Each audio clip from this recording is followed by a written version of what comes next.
Imagine uma maratona em que no meio da prova, de uma forma inesperada, veio uma frente fria que causou uma chuva muito forte e acabou atrapalhando um pouco os competidores.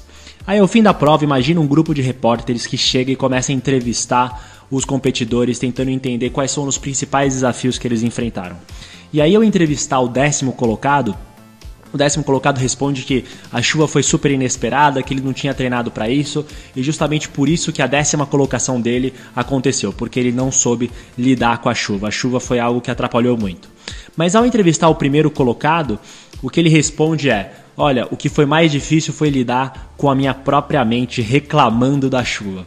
Isso é só uma forma de ilustrar como duas pessoas podem ter mentalidades completamente diferentes. Uma delas tem uma mentalidade reativa e a outra tem a mentalidade proativa. Pessoas reativas são aquelas que sempre culpam as circunstâncias externas para tentar justificar o seu próprio sucesso, o seu próprio fracasso. Enquanto as pessoas proativas se responsabilizam pela forma como lidam com as circunstâncias externas. Elas deixam de focar naquilo que elas não têm controle e focam apenas naquilo que elas podem controlar. Justamente por isso os pensamentos normalmente de uma pessoa reativa é: vou tentar, não posso fazer nada, eu tenho que fazer, você arruinou meu dia. Enquanto os pensamentos de uma pessoa proativa são: vou fazer, vou verificar todas as alternativas, eu escolhi fazer, não vou deixar que nada me derrube. Então, para que você comece a controlar mais a sua mente e deixar de se preocupar com os fatores externos que você não tem controle, o hábito número 1 é: seja proativo. Agora, para o hábito número 2, eu queria que você fizesse um exercício bem simples. Parece algo meio estranho, mas no fim do dia ele tem um impacto super positivo na sua vida, tá? Então imagina o seguinte, que você está num funeral, num cemitério, observando a lápide de uma pessoa que está para ser enterrada. Só que ao invés de ser outra pessoa, na verdade quem está ali dentro é você mesmo. E aí tem várias pessoas observando o funeral. A pergunta que você tem que se fazer é: por quais lembranças e contribuições você gostaria de ser lembrado lá no futuro? Olha, eu já queria deixar claro que esse não é um objetivo de vaidade, mas é algo muito mais pessoal, algo muito mais individual que te desafia a pensar em qual causa, propósito ou objetivo maior que você gostaria de realmente batalhar para alcançar na sua vida lá no futuro. Para que isso guie você como uma bússola, para que no dia a dia você persiga esse sonho. Por isso o hábito número 2 é: comece com o objetivo em mente. Para o hábito número 3, quando a gente pensa nas coisas que são as mais importantes na nossa vida, normalmente entram aqueles itens clássicos, né? Como a nossa família, os nossos amigos ou aquele projeto super especial que a gente gostaria de realizar. Mas ao mesmo tempo a gente acaba gastando também muito tempo em outras atividades que nem são tão importantes ou que não têm o mesmo grau de prioridade como essas que eu acabei de lembrar. Por isso, o hábito número 3 é simples, é mais uma lembrança para que a gente sempre dedique a maior parte do nosso tempo para cultivar e manter tudo aquilo que a gente considera mais valioso na nossa vida. Então, justamente por isso, o hábito número 3 é: primeiro, o mais importante. Para ilustrar o hábito número 4, eu queria trazer aqui uma técnica que é cada vez mais utilizada pelos youtubers, tanto no Brasil quanto fora, para aumentar o alcance de seus canais. O que eles fazem é o seguinte: 2 canais criam uma parceria, em que eles criam um conteúdo compartilhado, e aí ao final de cada um dos seus vídeos, eles deixam um link para que os seus seguidores conheçam o canal do outro parceiro. E aí o que acaba acontecendo é: ao invés deles estarem nessa mentalidade de escassez, que é uma mentalidade de competição, na qual cada um briga pelos seus próprios seguidores, eles fazem um exercício super simples em que os seguidores de cada um dos canais acabam conhecendo o outro canal respectivo. Então por isso o hábito número 4 é: pense, ganha, ganha.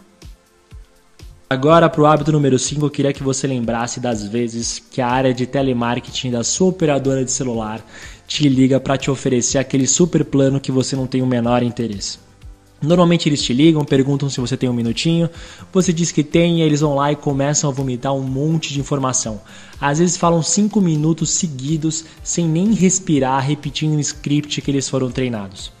E eu comecei a pensar, quanto mais efetivos eles não poderiam ser se eles simplesmente começassem essas ligações com perguntas, né? Tentando entender antes de tudo qual que é o meu plano, quanto que eu gasto, quais são os meus interesses em melhorar meu plano. Se eles fizessem essas simples perguntas, eles simplesmente poderiam oferecer o plano que se encaixa perfeitamente dentro da minha necessidade. Mas no fim do dia eles não querem isso, né? Eles acabam ligando para 1 milhão de pessoas. Eles oferecem a mesma coisa para todo mundo que tem necessidades diferentes e eles acabam tendo uma efetividade mínima. Então o hábito número 5 é: procure antes compreender para depois ser compreendido.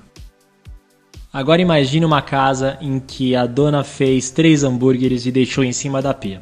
Só que ela tem 2 cachorros que estão super interessados em conseguir alcançar esses hambúrgueres para comer. E aí o que acontece é que os 2 não têm a altura necessária para alcançar esses hambúrgueres. Então, enquanto eles estiverem separados, a soma dos esforços deles vão alcançar um resultado que é exatamente de 0 sanduíches. Mas a partir do momento em que eles juntam seus esforços para alcançar esse sanduíche e um sobe nas costas do outro, eles vão conseguir captar exatamente os 3 hambúrgueres. Eu sei que pode parecer um exercício meio besta, mas é uma forma lúdica de mostrar o que significa sinergia. Sinergia é sempre quando o resultado da união de 2 partes é maior do que a soma dessas partes separadas. Por isso, o hábito número 6 é sinergize. Imagina o seguinte agora: um homem está tentando cortar uma árvore há horas e horas com um facão que está cego. Então ele está lá tentando cortar e o progresso super devagar. Aí aparece uma pessoa que tem um pouquinho mais de conhecimento e fala: ô meu querido, por que você não amola essa faca que você vai conseguir cortar a árvore muito mais rápido? E aí o cortador de árvores vai lá e responde: olha, eu até faria isso, mas eu tô tão sem tempo que eu preciso cortar essa árvore mais rápido que eu puder.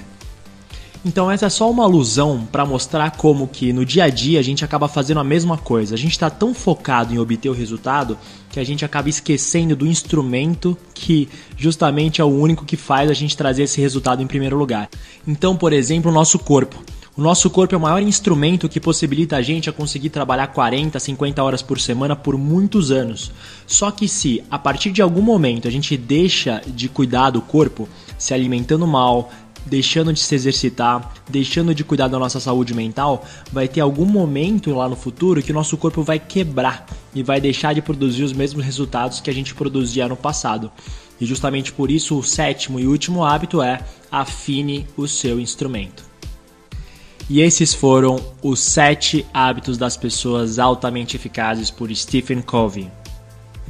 Bom pessoal, como vocês puderam ver, esse é apenas um resumo do resumo, uma forma simples e bem didática para você lembrar de todos os hábitos, mas eu já digo, dentro do livro oficial, o Stephen ele ensina você a conseguir incorporar todos esses hábitos de uma forma bem detalhada, tanto na área de negócios quanto na área pessoal. E por isso que eu recomendo que você leia o livro na íntegra, clicando aqui no link da descrição do vídeo. E é isso aí, se você quiser receber mais vídeos como esse toda semana, não esqueça de inscrever-se e a gente se vê em breve. Um abração!